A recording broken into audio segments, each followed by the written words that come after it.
అది పెంపొందించబడే విధంగా పరిశోధనలు ఒకవైపు కొనసాగుతుంది. పసుపు బోర్డు సంబంధించి 2022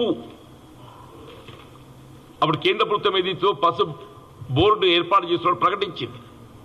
కానీ కేంద్రం ఎక్కడ ఏ విధంగా అనేది ఏదైతుందో ప్రకటింపు చేయబడలే. సరే, ఇప్పుడు ఏదైతుందో ఆ కేంద్రం నిజామాబాద్ కేంద్రంగా ఏర్పాటు చేయాలని చెప్పని కేంద్ర ప్రభుత్వం నిర్ణయించి ప్రకటింప చేయడం పట్ల హర్షం వ్యక్తం చేస్తున్న కాంగ్రెస్ పార్టీ రైతాంగ విభాగంకి వెళ్ళి హర్షం వ్యక్తం చేస్తున్నారు. ఈ అంశానికి సంబంధించి తెలంగాణ రాష్ట్రంలో కాంగ్రెస్ ప్రభుత్వం ఏర్పాటు కాబడటంతోనే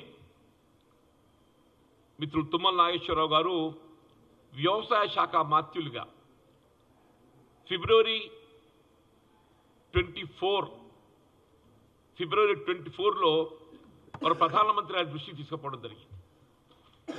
అట్లా వ్యవసాయ శాఖ మాత్రం దృష్టికి తీసుకుపోవడం జరిగింది. అగైన్ నవంబర్ 24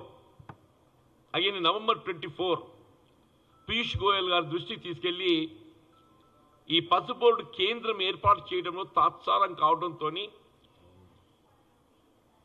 ఇవాళ తెలంగాణ ప్రాంత రైతాంగంలో పసుపు రైతు ఆందోళనకు గురవుతున్నాడు. మీరు తక్షణమే ఈ కేంద్రం ఏదైతుందో నిజామాబాద్ కేంద్రంగా ఏర్పాటు చేయండి. రాష్ట్ర ప్రభుత్వం ఏదైతుందో దానికి కావలసినటువంటి సౌకర్యాలు మౌలిక వసతులన్నీ కల్పింపజేయడానికి సిద్ధంగా ఉందని చెప్పని వారి లెటర్ కూడా రాయడం జరిగింది. తుమ్మల నాగేశ్వరరావు గారు first letter as address to the prime minister, agriculture minister in February 24. తర్వాత లేటర్ పీయూష్ గోయల్ గారు కూడా వారి దృష్టి కూడా తీసుకోవడం జరిగింది. ఏదైనా మొత్తానికి వల్ల ఈ పసుపు బోర్డు నిజామాబాద్ కేంద్రంగా ఏర్పాటు చేయబడడం పట్ల కాంగ్రెస్ పార్టీ హర్షం వ్యక్తం చేస్తున్నాం. ఇవాళ పసుపు బోర్డు ఏర్పాటు చేయబడడంతోనే ఇవాళ సమస్యకు పరిష్కారం లభిస్తుందని చెప్పని కాదు, దాని నాణ్యత ప్రమాణాలు పెంపొందించబడే విధంగా పరిశోధనలు ప్రధానమని చెప్పంటున్నాం.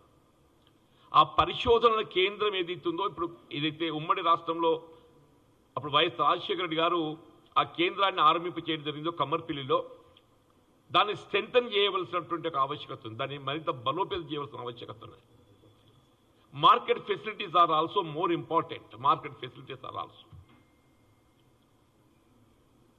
ఇవాళ గోడౌన్ ఫెసిలిటీస్,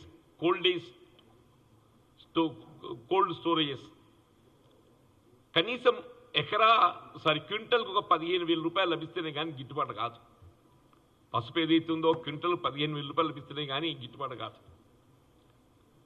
ఉత్తర తెలంగాణ ప్రాంతం వద్ద వాణిజ్య పంటలు ఇటు పసుపే కానీ చక్కెరే కానీ మధ్యలో మరి నిలిచిపోయినాయి. వాళ్ళ రైతాంగ ఉద్యమం ప్రధానంగా ఏదైతే ఈ రెండింటిని కేంద్రంగా ఏదైతుందో ఉద్యమించడం జరిగిందే. వాళ్ళ పసుపు బోర్డు ఒక కొలిక్కి వచ్చినట్టు కనబడుతున్నది.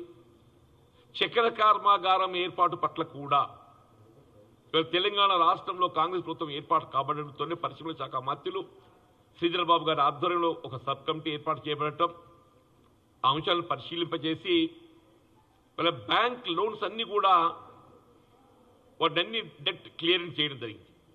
ఇప్పుడు ఏదైతుందో చక్కెర కర్మాగారాల పునఃప్రారంభానికి సంబంధించి కూడా తెలంగాణ రాష్ట్ర ప్రభుత్వం మన బడ్జెట్లో కూడా ఈ అంశాన్ని పేర్కొన్నది.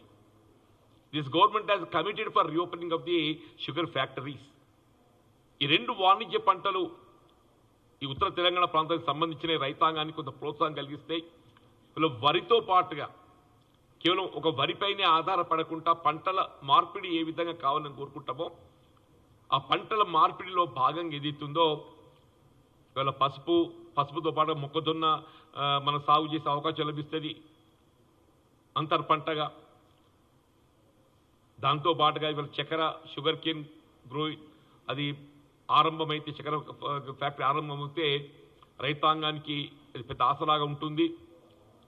తప్పకుండా ఈ రెండు అంశాలు కూడా అటు కేంద్రమే కానీ రాష్ట్ర ప్రభుత్వమే కానీ సమన్వయంతో రైతాంగానికి తోడు నిలవాలని చెప్పని కోరుతూ, ముఖ్యంగా ఈ పసుపు బోర్డు సంబంధించి రైతాంగం ఏదైతుందో దాదాపు 2 దశాబ్దాల నుండి అని చెప్పంటున్నారు. దాదాపు 2 దశాబ్దాల నుండి వారు ఉద్యమించడం, వారి ఉద్యమ ఫలితం ఏదైతుందో పసు బోర్డు నిజామాబాద్ జిల్లా కేంద్రంగా ఏర్పాటు కాబడిన పట్టినట్లయితే హర్షం వ్యక్తం చేస్తున్నామో, నేను ఉత్తర తెలంగాణ ప్రాంత రైతాంగాన్ని, ముఖ్యంగా నిజామాబాద్, ఆర్మూర్, జగిత్యాల ప్రాంత రైతాంగాన్ని నేను హృదయపూర్వకంగా అభినందిస్తామని చెప్పని పేర్కొంటున్నాను. Thank you.